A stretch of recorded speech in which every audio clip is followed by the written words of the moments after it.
Olá, seja muito bem-vindo a mais um episódio Flash Score, aquecimento, nosso pré-jogo da 27ª rodada. E é um clássico, hein? Aquele clássico que movimenta as torcidas. Mas, ô Matheus Damasceno, já vou trazer você para o papo, porque quando tem Grêmio e Flamengo, a torcida do Grêmio não curte muito, porque ultimamente tem dado Flamengo. Só que a do Flamengo tá pistola, tá na bronca com o técnico Tite pela derrota diante do Penharol. Seja muito bem-vindo, tudo bem, Matheus? Oi, Fábio. Oi para você que está aqui na Flash Score. É sempre uma honra estar aqui com vocês. Realmente, a fase do Flamengo não é tão boa. E esse pode ser um fator preponderante para que a torcida do Grêmio acredite na vitória, no resultado positivo, no jogo desse domingo, na Arena do Grêmio.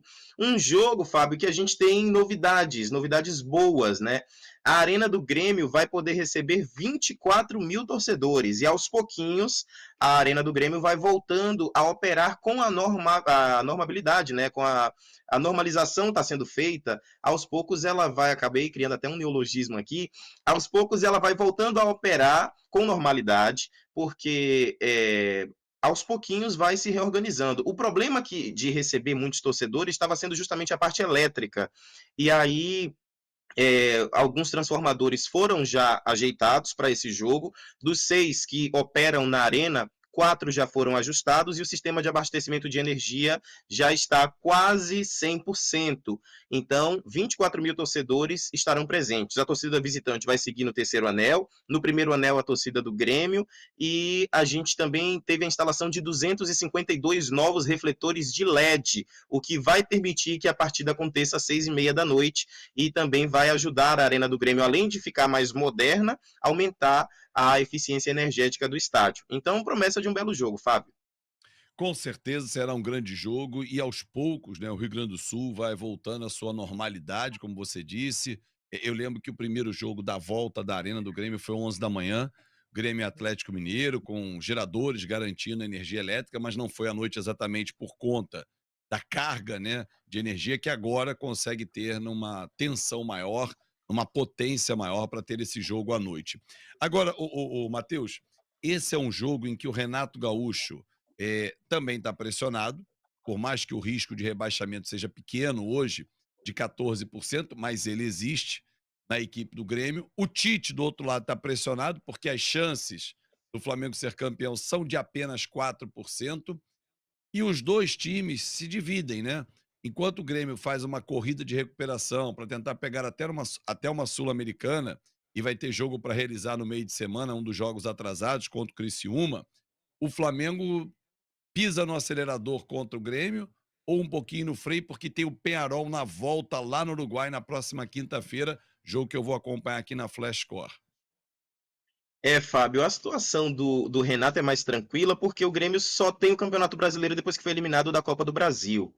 A do Tite é uma situação muito complexa porque a derrota para o Penharol não foi uma derrota qualquer, foi uma derrota em que a torcida se mostrou cada vez mais insatisfeita com o trabalho do Tite à frente do Flamengo. O Flamengo jogou mal e depois, na coletiva, o Tite disse que sentiu dor do lado humano por causa dos xingamentos que foram proferidos a ele no jogo do Maracanã contra o Penharol e garantiu: olha, eu sei que o nosso desempenho fora de casa na Libertadores desde o ano passado não tem convencido, mas podem esperar que isso vai ser diferente no próximo jogo. Prometeu até gol fora de casa no jogo contra o Penharol, que é o que o Flamengo precisa fazer, já que levou 1 a 0 no meio de semana.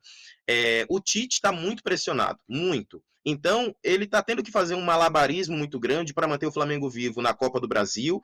Tem a semifinal contra o Corinthians, e o Corinthians venceu o Flamengo recentemente, a gente lembra na Neoquímica Arena por 2-1 pelo Brasileiro.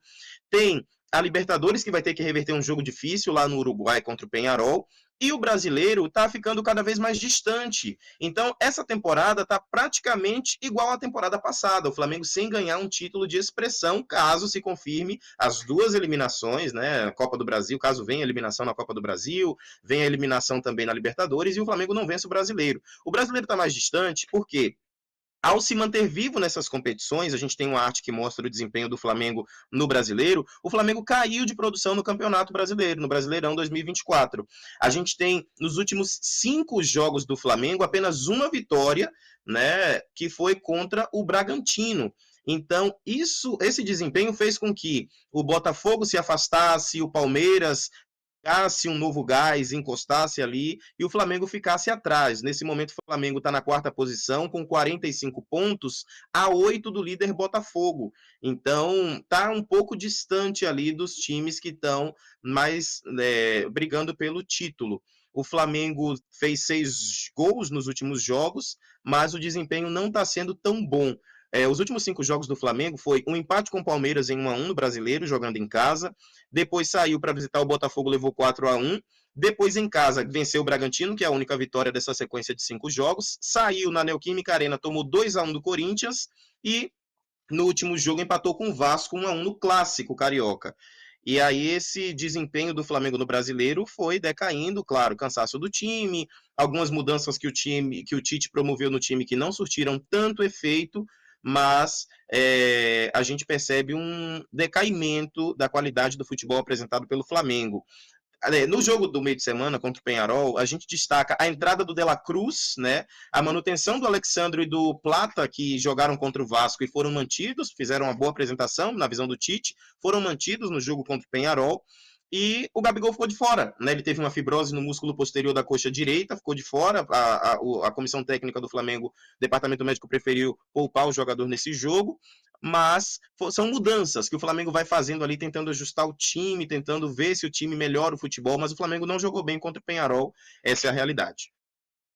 E aí tem um detalhe nessa foto que você botou aí na nossa arte, e aí obrigado Joãozinho, colocou aí na tela, que passa muito por isso, né, o Pedro tá fora da temporada, o Everton, Cebolinha também, só o Gerson, dos 3 caras que estão na imagem conversando com o Tite, continua jogando, jogando muito bem, e aí somado a isso, Arrascaeta não tem jogado 100%, De La Cruz, como você disse, voltou contra o Penharol, ele estava fora, Gabigol não ficou no banco contra a equipe uruguaia, ou seja, muitos problemas. O Michael foi contratado, se machucou no segundo jogo, o Plata está começando ainda a jogar, o Alcaraz foi expulso no primeiro jogo dele, lá na Neoquímica Arena.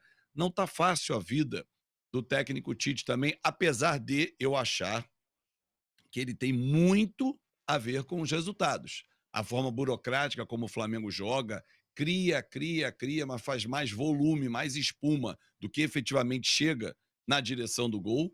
Se a gente olhar, inclusive, os números da partida, realmente, que ele ficou muito chateado, que a galera pegou no pé dele, mas com razão, né, o Matheus? Porque o Flamengo criou, mas e efetivamente ele feriu o Penharol. Se a gente olhar a estatística desse jogo, foram 21 tentativas de gol do Flamengo, 7 no alvo. Penharol foi 11 vezes, 2 no alvo, uma lá dentro. Futebol ainda é um esporte que botou a bola na casinha, é o que vale.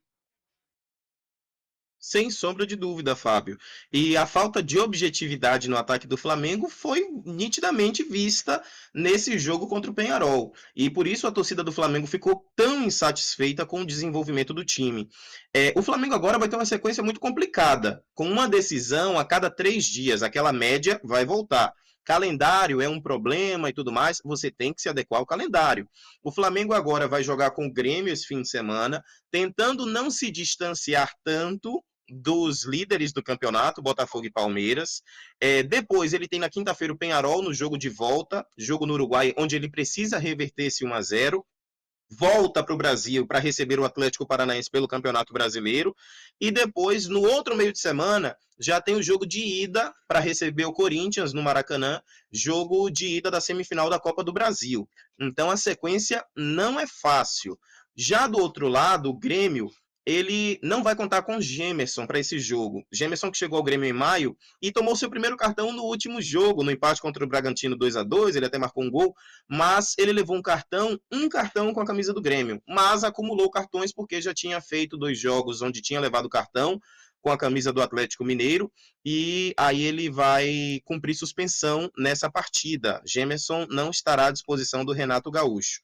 A gente também tem uma arte sobre o Grêmio, que vai aparecer aí na tela agora para você, que mostra uma ascensão do Grêmio nos últimos 10 jogos.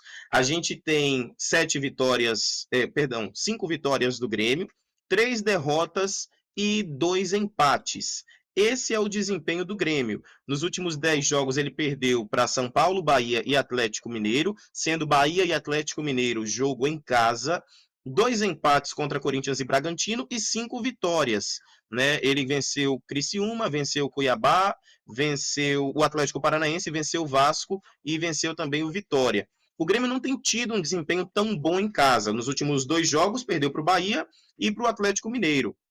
E também tem as 2 eliminações que ele está acumulando, né? Foi eliminado da Libertadores para o Fluminense, foi eliminado da Copa do Brasil para o Corinthians e agora volta todas as suas atenções para o Campeonato Brasileiro.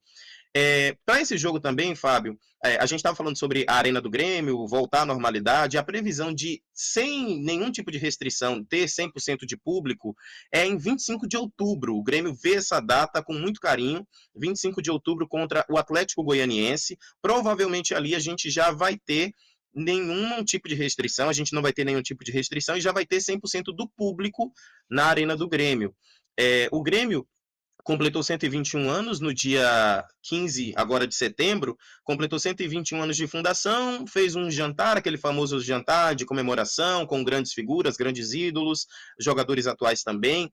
Aí o presidente do Grêmio, o Alberto Guerra, ele se pronunciou sobre um caso que está acontecendo do Alexandre Mendes, que é auxiliar do Renato Gaúcho, que está sendo acusado de violência doméstica. Ele preferiu afastar o Alexandre Mendes para que os assuntos particulares dele não interferissem no trabalho que está sendo feito no Grêmio. E para esse jogo, o Grêmio não tem o auxiliar técnico do Renato, que foi afastado, e nem tem o Renato, que foi suspenso. E aí o Marcelo Salles, que é interino, que veio do Flamengo no final de 2022, deve ficar ali à beira do gramado. Claro que o Renato monta o time, mas quem vai ficar à beira do gramado é o Marcelo Salles para essa partida. E que ele consiga resolver o Alexandre Mendes, toda essa situação, porque não pode. Ninguém merece apoio. É aquela pessoa que agride uma mulher, agride uma criança, ninguém merece apoio, mas tem que ter toda uma investigação e se nada for comprovado, segue a vida. Sendo comprovado, punição. Matheus, grande abraço. A Elaine Trevisan vai contar todas as emoções aqui na Flash Score de Grêmio e Flamengo, um grande clássico do futebol brasileiro. Foi muito bom fazer mais esse pré-jogo com você. Volte sempre, hein? Um grande abraço, Matheus. Um abraço, Fábio, um abraço especial para você que acompanha a Flash Score, um abraço especial para o Eduardo Gerac. E tudo vai ficar bem, tudo fica sempre bem, termina bem.